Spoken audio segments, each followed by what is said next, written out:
Tilea's Troubles, Part 50. A letter to Lord Lucca, Vescucci of Verezzo. Late autumn, 2402. This to my most noble lord, from your loyal servant Antonio Mugello. I pray this missive finds you blessed by all the gods, and that the realm of Verezzo lies both happy and secure. I hereby, and in all modesty, present that which I have discovered this autumn, having made every effort to sieve the truth from the chaff of tittle-tattle and rumour. If I have been misled, then in all humility I assure you it is due to the mortal frailties I share with most men, rather than any idleness or carelessness on my part. First, I must explain that my movements have been curtailed by force of circumstances, as I have now been trapped in Pavona for over a month, due to Rasga Boldegut's double army of brutes rampaging around Duke Guidobaldo's city. Anyone foolish enough to venture out from the safety of the stones would certainly suffer a terrible fate. In the face of this dire threat, when one might expect the Pavonans' martial aspirations to shine, instead they have dimmed, for rather than fighting to defend what is theirs by right of conquest, they have retreated at every opportunity. As I travelled upon the Via Aurelia, I encountered many poor folk fleeing from Trantio, and so learned how the Duke's garrison soldiers had stripped the city itself, and the villages and farmsteads of Prato, of every movable of any value. Indeed, as they departed, they fired the city, so as to deny even its roofs to the ogres. Thus they sought to disappoint their enemies' expectations of loot, as well as deprive them of subsistence, perhaps thereby encouraging the starving brutes to curtail their encroachment and to seek satisfaction elsewhere. It is not lost on the Trantians, however, that the Duke has also enriched himself with the plunder so gained. Boldeguts might be responsible for Scorsio's destruction, but it was the Pavonans' choice to deny the rest of the Trantine principality to him, by themselves destroying it first. Many a Trantian curses the Pavonan Duke's name, declaring that Prince Verezzo, for all his pride and youthful ambition, would never have turned upon his own realm in such a way. The Pavonans' legacy has been to bash their way into Trantio, strip it of all treasures, then burn their way out. Their rule was as short as it was cruel. Upon arrival at Astiano, it was plain to me that the walls could not possibly withstand a sustained attack by an army of brutes. Only last year the Pavonans had captured the city quickly, and with but a modest force, battering the defences in doing so. Now those same weakened walls faced a much greater threat, bigger in every meaning of the word, and would surely fall within days of the tyrant Boldegut's arrival. Consequently, I decided to continue onwards to the city of Pavona itself, being the place in which I could best serve you by learning of Duke Guidobaldo's plans. So it was that I found myself passing by the ruins of Venafro, destroyed by the Compagnia del Sole during the War of the Princes, and then through Casoli, which was being stripped by the Pavonan soldiery of all goods and stocks in a manner exactly like Trantio. It seems that the Duke has grown so timorous as to order the dismantling and destruction of his very own hereditary estates. Some said it was a sign of his strength that sentimentality and mercy did not stand in the way of calculated strategy. Yet to mine own eyes it appeared most strange to see the mighty army of Pavona become little more than a large band of bailiffs collecting goods and chattels, while the people of Casoli wept and pleaded as if they too were a conquered people like the Trantians. It became common knowledge, advertised by heralds in Pavona's main piazzas, that the Duke had dispatched letters to all Tilean principalities to the south and the west, including the boy King Ferronso, Lord Alessio Falcone, Mayor Raphael Maravolti, and your noble self. You, my lord, will of course know the truth concerning this, and indeed the letter's actual contents. All I know is what was announced, that the several princes had been asked to provide military aid in the war against Boldeguts, before the heart of Tilea was torn out and consumed. I was surprised to hear nothing said in the declarations concerning any alliance betwixt Boulderguts and the vampire duchess, for this remains a commonly held belief, certainly in Pavona. It is said to explain why even in this hour of dire need the Duke has not recalled his son and his old army from the Archlector's holy war. For if the ogres and undead are indeed allies, then Lord Silvano is already engaged in the fight for Pavona. Yet it is rumoured throughout the city that Lord Silvano has not fought for many months, instead forced to bide his time in Viadaza, due to the need to transport Gedik Mamadou's mercenary army, the Sons of the Desert, over the swollen river Trantino. When this was finally done, Archlector Callictus is said to have ordered the formation of a garrison from his now massively swollen forces to remain in defence of the city, while declaring that he himself, Lord Silvano, and the newly arrived Arabians would march northwards to face the vampires. Not yet, but soon.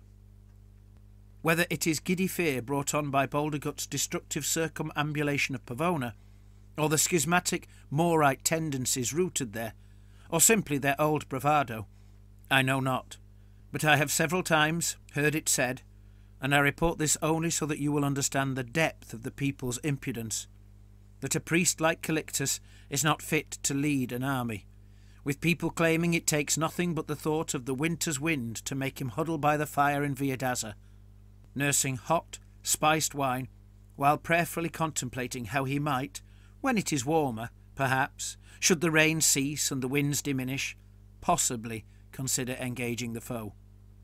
Letters sent home by Lord Silvano's soldiers reveal that there is considerable faction and strife in Viadaza concerning the best course of action. Fanatics preach either caution or action, but mostly action, although towards different ends. And the soldiers grow frustrated that they are being employed as mere labourers, clearing streets and repairing walls, rather than bringing the war to a swift conclusion. I fear the Vampire Duchess does not share such a tendency for tardiness, and her forces are unlikely to suffer such divisions. The Archlector's delay surely allows her to grow even stronger, when she was already strong. Having been forced by my confinement into close quarters with all and sundry, I discovered more than just native Pavonans in the city, and by chance spoke on several occasions with a Viadazan who was present when Lord Adolfo's curse was revealed, and his murdered and razed army began their terrible slaughter. This man escaped death first by hiding, then by fleeing. Being of a sombre and sober disposition, and not one for fanciful talk or ill-thought assertions, he told me how the Vampire Duchess marched from Viadaza with a much greater force than that which remained with Lord Adolfo. While Adolfo corrupted his living soldiers to forge a foul horde, he also desecrated every Morite shrine and statue, allowing the Vampire Duchess to reap all the graveyards had to offer, harvesting corpses by the thousand. In the Severozzi necropolis north of Bussala, and many other graveyards and burial pits, she unquieted long-dead legates, luring them from the dry earth. These then issued their own commands, adding potency to the magic she channeled through them, calling upon their centurions and signifera to attend them, who in turn demanded that their cornicines and drummers awake, whose eerie reveille woke the rank and file, until lines of long-dead legionaries snaked along the funerary paths. Only a day after I had passed by Estiano, I learned of the cruel fate of the main body of Trantian refugees. I doubt there is a Tilean alive who has not heard the tale, for it must surely have spread like wildfire. It is possible that because I was so close to the source, the account I heard might well be nearer to the truth than the jumbled stories that pass between travellers, and which might be all that has so far reached your own ears. Put plain, the Pavonan soldiers and even their artillery pieces managed to enter the city gates to safety, given precedence by the garrison, who held back the Trantian crowd to ensure said passage. But then, because Razga's brutes were so close, the garrison commander ordered the gates shut before the refugees could themselves enter. Some say that one Pavonan wizard even conjured a fire to hold back the mob, while others claim it was a fire mage amongst the foe who was responsible. The Pavonans do not speak of this event with sadness or disgust. Rather, they more commonly describe it as a clever ruse, some adding, "More fool the Trantians for not moving quicker." It is claimed that many an ogre perished from the withering hail of missiles launched from the walls, so keen were they to drag off the waggons and the Trantian corpses, the first to add to their ill-gotten plunder, the second to feast upon.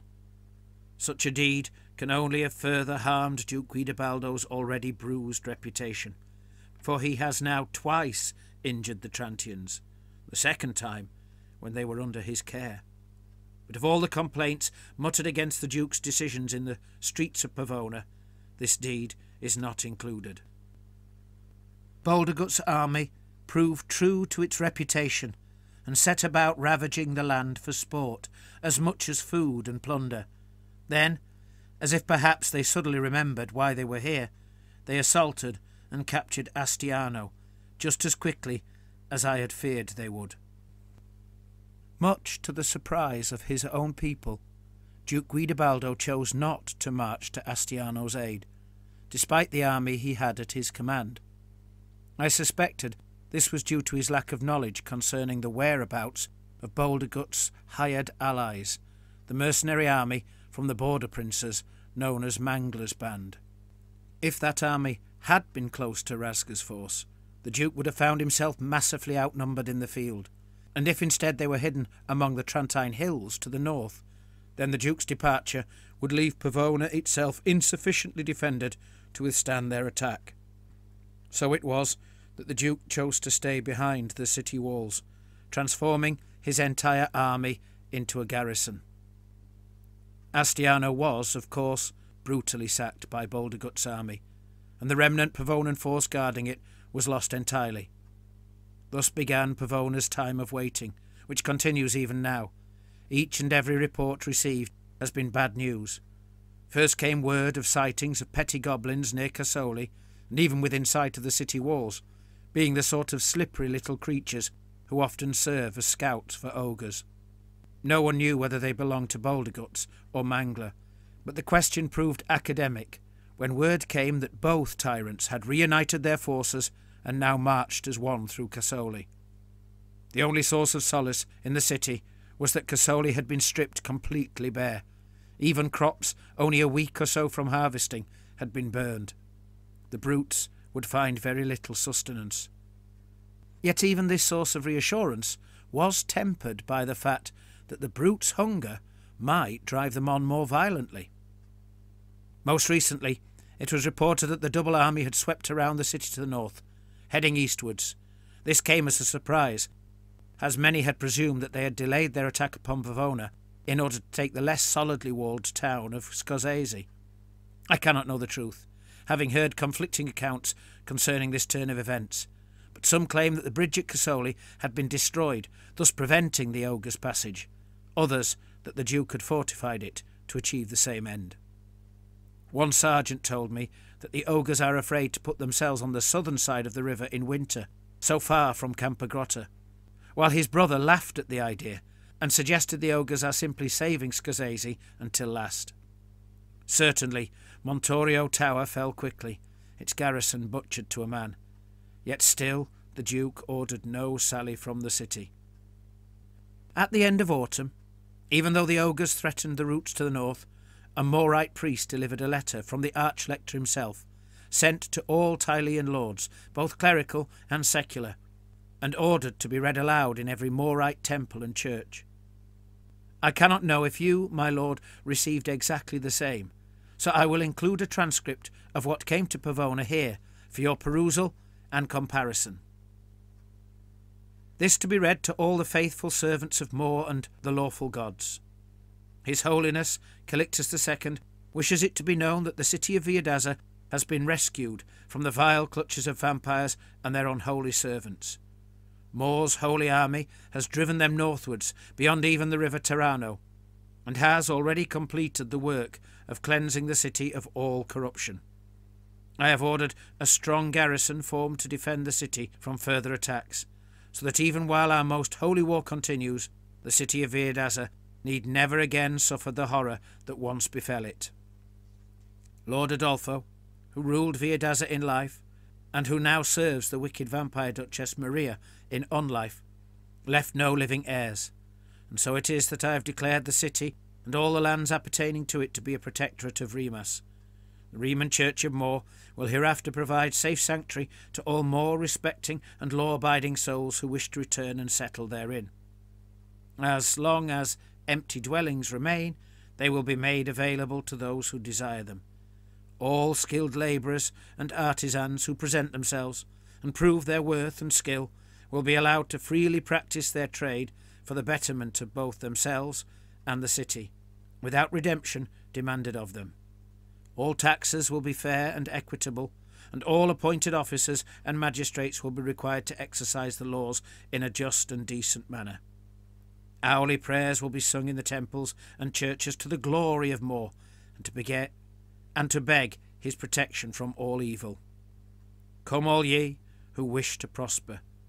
Sing hymns of thanks and praise, for Moor is good, and his church likewise.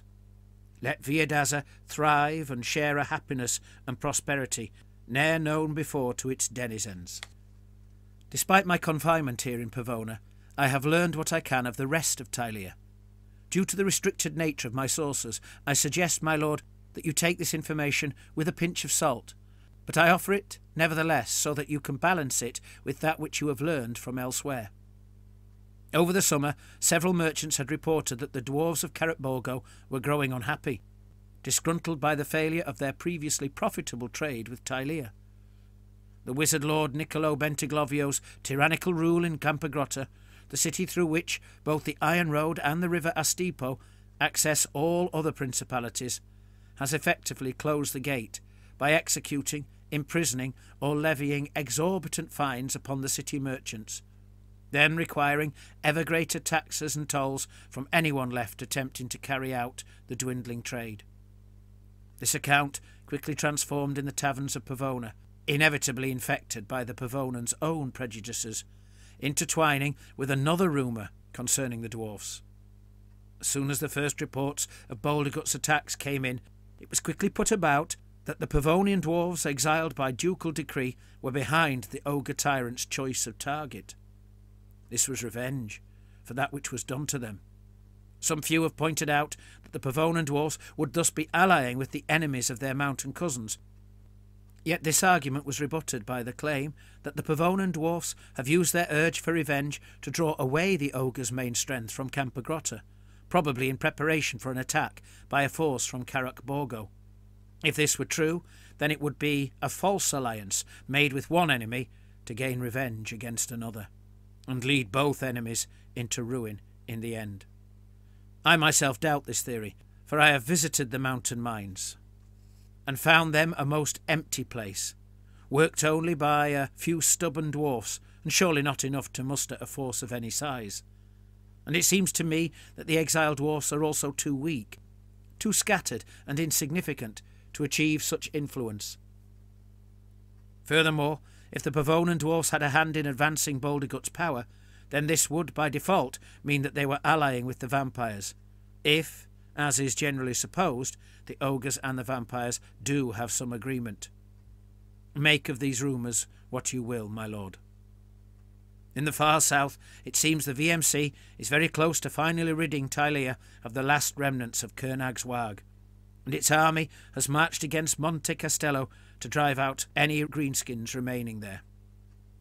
I also heard a tale concerning the Uomini Ratto in the far north, concerning how they have mustered a force in the blighted marshes and intend to press an attack on their ancient enemy Miragliano, now that the vampires are distracted. If this were true, then it would provide an unlikely, if temporary, ally for the Archlector in the war against the undead.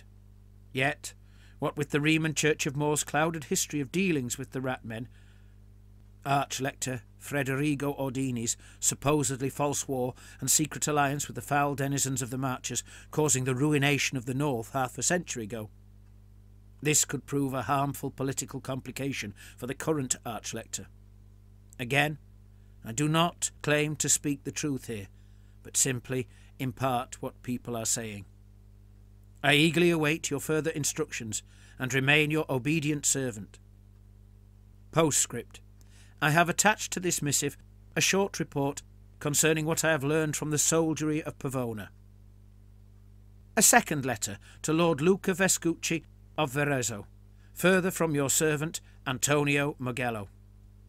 This is to impart to you, my lord, something of Duke Guidibaldo's army, concerning the common soldiery rather than the plans and purposes of the Duke himself or his captains. I present this to reveal unto you something of the nature of the force at the Duke's disposal, and also because I cannot access the Duke's mind, being myself neither ambassador nor emissary, unable to visit lordly places, but instead having eyes upon the streets, so to speak. I have spoken with several soldiers, acting the part of an amiable drinking companion, generous with my silver, and agreeably attentive to their opinions. Among those I befriended is a sergeant named Antabio, a veteran of many years' service, and a born and bred Pavonan. He is a gruff fellow, heavy-browed, who usually wears the hint of a pained scowl, which occasionally blossoms into its full form. To understand much of what he says requires careful consideration, for his words must be untangled, although much that he has not said can be ascertained from what he has said. Not that he has guile in him, nor is loath to reveal his inner thoughts, only that he struggles to do so with any clarity. I was able to learn that he held more to be the God of gods, having been taught as much from his youth. For him the world is divided not between good and evil, nor between chaos and law, but between those enlightened souls who accept more as supreme, and all those who do not. The latter, even including the Riemann Morite clergy, are his enemies. When he fought against the Astianans, he fought against sinners. When he marched against Prince Lorenzo's forces, he faced wicked heretics. He holds no doubt concerning this, nor questions whether Duke Guidibaldo is in full agreement with these beliefs. He speaks in awe of the Duke, even praising his lord for sacrificing his own son in the taking of Trantio, and he curses all who voice fears or doubts concerning the Duke's actions. He describes the fall of Trantio to the ogres as a final cleansing brought about by More's will.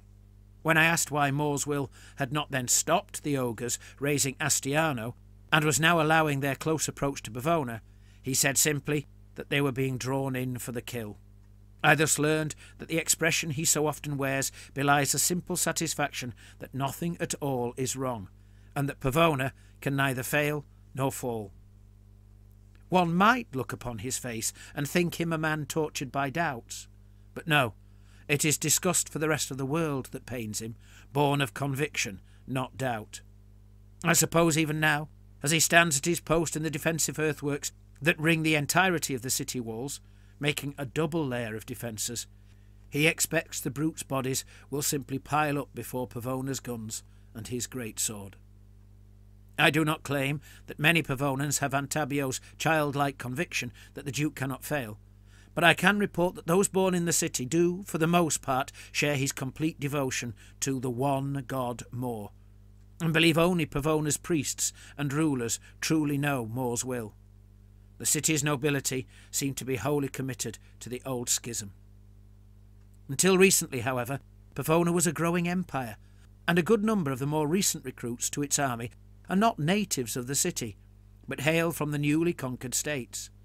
On the whole, I would describe these soldiers as the worst sort of men, base rogues who have been lifted from deserved misery in their own homelands to become swaggering and proud in their livery of blue and white.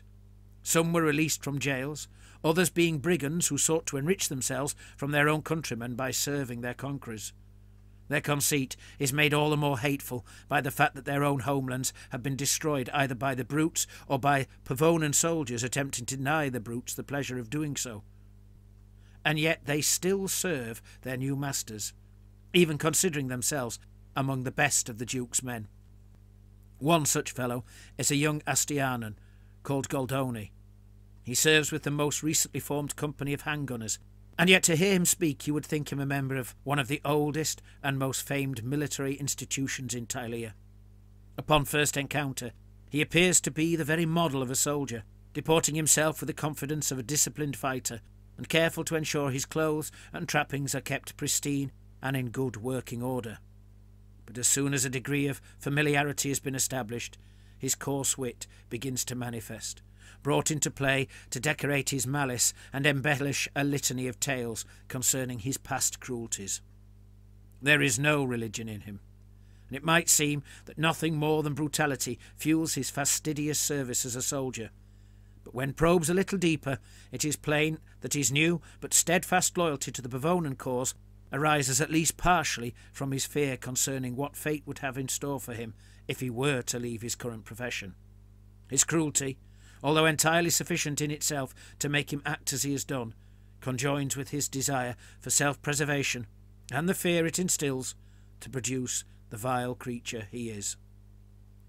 Much work has been done to circumvallate the already strong city walls with earthwork defences, each new bastion bristling with storm poles, and many containing low, stone-built gun platforms bearing both cannons and mortars. Most of the Pavonans' handgunners have been stationed about these, and drill daily to prepare themselves for what is considered the inevitable, if delayed, assault by Boldegut's huge army. It is possible Boldeguts already knows of these formidable double defences, and that this is what delays him. Meanwhile, he seems happy to plunder everything else that the state of Pavona has to yield, satisfied that Duke Guidobaldo's army is afraid to move away from said defences. Pavona's army thus remains a mighty force, perhaps even greater than ever before, and yet although at the height of its military strength, nevertheless the entirety of its newly conquered possessions have been razed to the ground, and its own homeland is even now being destroyed in a piecemeal fashion. Despite the soldiers' pride, conviction, and determination, they are but men. None can tell me why their previously undefeated lord has become so timorous that he refuses to order his vast army to battle. Yet none complain either, for what sane man rushes to face a horde of brutes?